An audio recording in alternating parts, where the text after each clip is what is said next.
Bill Gladstone, who's flown in all the way from California just to be at this bookstore. How do you like them apples?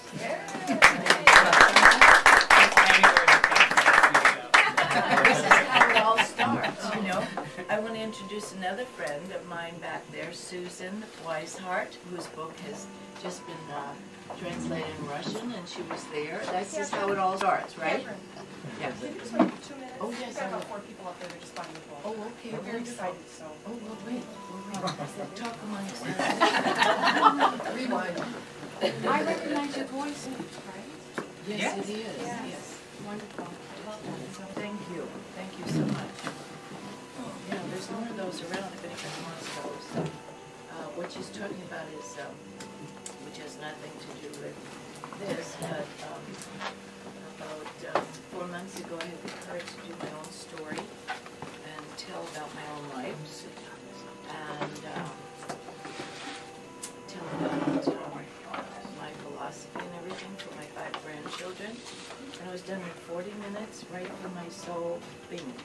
No reading anything, no anything planned, and it just turned out well. It turned out. Can't block the way about 3 people. Yeah. Yes. And they're open, that's right. Yes.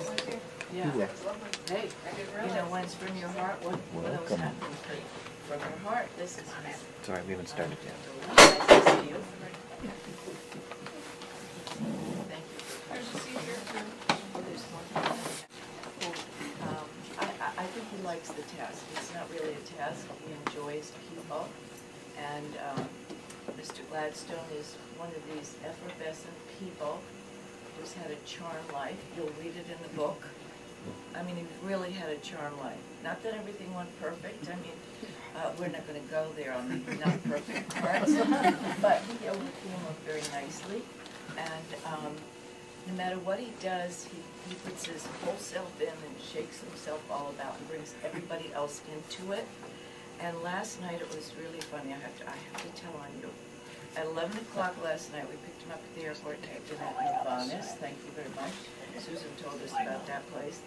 And about 11 o'clock, Bill started to name people that he's going to interview. Do you know how many? These are only just a few from last night of these people that are from all over the world that he knows and that he will get to interview and whatever. You cannot imagine the names on here. At 11 o'clock, I said, I'm sure there's a lot more people in the world that you know and we can get, but, you know, I think this is a good start. But anyway, Bill has many more dreams than just his book. His book started with his dream, and he gave me the first pages of it, and I read it, and I thought it was a lot like Celestine Prophecy, where you have this dream of this utopia, how things could be, and people were really nice and really understood the rules and how things should be and could be. And so in no time at all, he had a book, he had a movie, he had everything going. I mean, he has publishers in Canada and all over the world. How many countries? I think we're 15 countries. I mean, it's not translated yet, but it's a shame he doesn't know what he's doing. But anyway, it's so fun to be around Bill because he's positive. Not that things don't go wrong, but it just seems like everything turns out for the best, and to be around Bill is a joy because of that. And I enjoy the fact that not only the book and the movie, his mind is already way beyond that.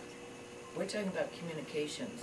We're talking about creative communications, a whole new network that would be owned by the people and all the great creative people in the world. Everybody would put in and whatever. It would not be for money, whatever. And I know within 5 years this network is going to be, because he can get anybody together, and we've already got some plans from last night, how we're going to start and whatever.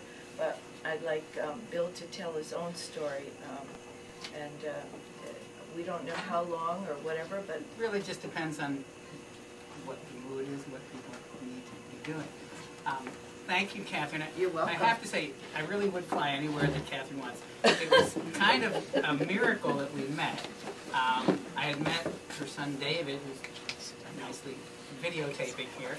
And he happened to be working with another one of my clients, and this client called up, happened to be the very day I finished the manuscript for the 12. And she said, you know, I really have an issue I need to talk to you about. It's quite urgent. I'm on my way to a big business meeting in Newport. I happen to be in San Diego. You're right on the way. Do you mind stopping by for a drink and helping? I said, sure. So I go by, and she had warned me that David, who was at that time her business partner, was going to be there. But no one had mentioned that David's mom was going to be there, too. And, you know, what she actually wanted was a very small thing, having to do with getting the rights back to a book.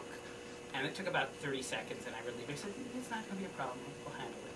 And then, you know, I was sitting next to Catherine, so we started chatting. And Catherine had some connection with that card, and that I'd been the agent for the New Earth. And she said, you know, I just want to thank you, you know, what you did, you know, because this was right after they had announced that Oprah was going to do the book club selection.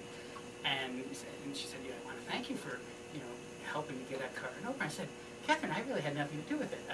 You know, I did mention to the publisher that Eckhart was not interested in doing any promotion other than Oprah, and if they could get that, he would do it. But other than that, I really had nothing to do. I don't know Oprah. I didn't call Oprah.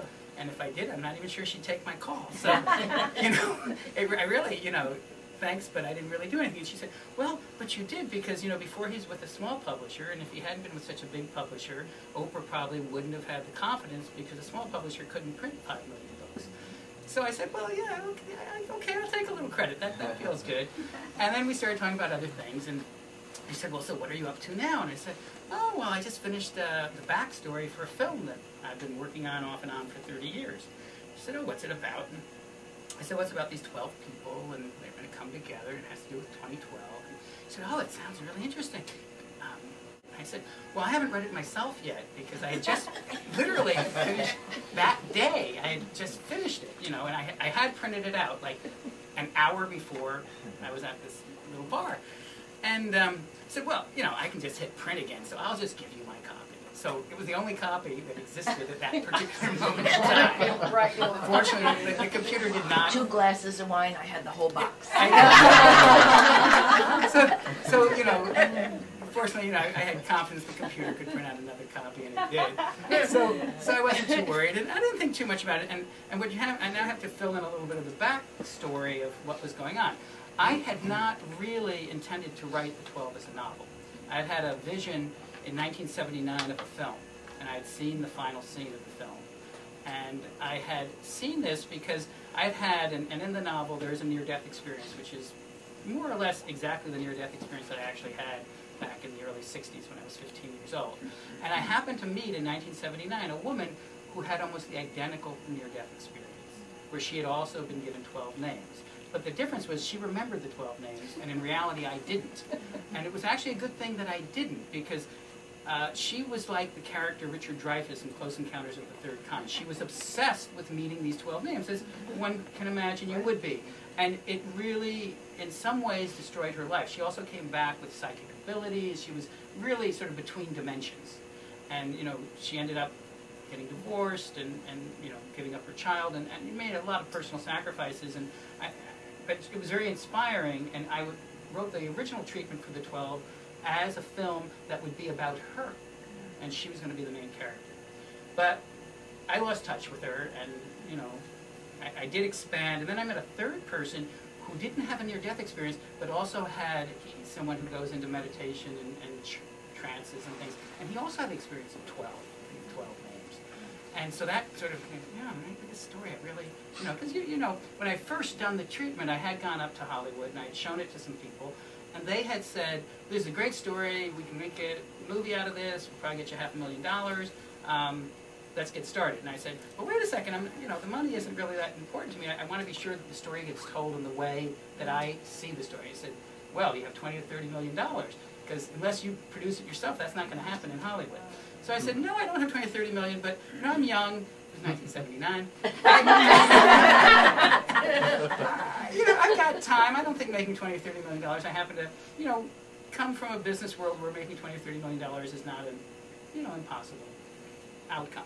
So I said, I'm in no rush. The climax is until 2012. We got plenty of time. So I took it back.